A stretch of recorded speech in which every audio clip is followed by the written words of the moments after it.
What should my website include to attract customers? Hi there, my name is Greg with GoGo Marketing, and the number one thing is a clear message and a clear call to action.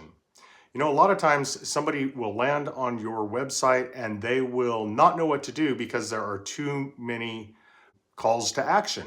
One might say donate, one might say give, one might say sign up, one might say volunteer, one might say buy this. When there's too many things, people won't do anything.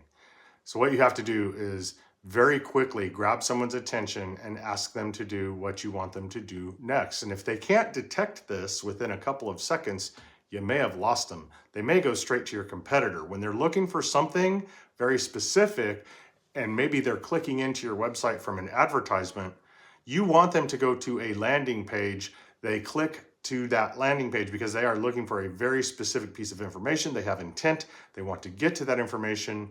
You don't want to be distracted with anything else. You don't want them to sign up or do anything else, but focus on the one thing you've asked them to do, whether it's fill out a form or buy something. You don't want any distractions. But here's the thing. It needs to be mobile friendly. And that's the second thing your website needs to do. It needs to be mobile friendly. And that means phones, because about 70% of all your transactions are going to take place from a mobile phone. So when you have a website built, you're not just getting one website, you're getting 2 or 3 websites, because you have to take into consideration different browsers and different devices. Whether it's a mobile phone, it could be a tablet, or it could be a desktop computer.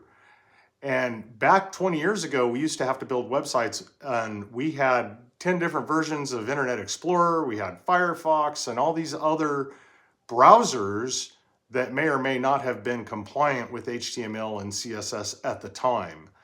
They're a lot better now, but you still have to test things for mobile, desktop, and tablet. The last thing you have to do is build trust. You don't want somebody to come to your website and have something that just doesn't seem right.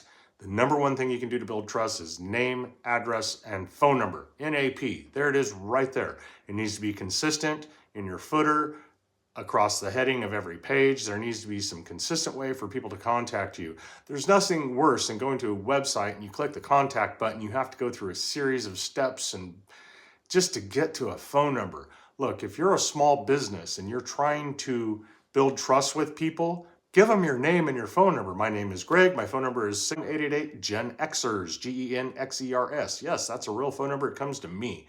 Give me a call and we'll talk about it. Thanks.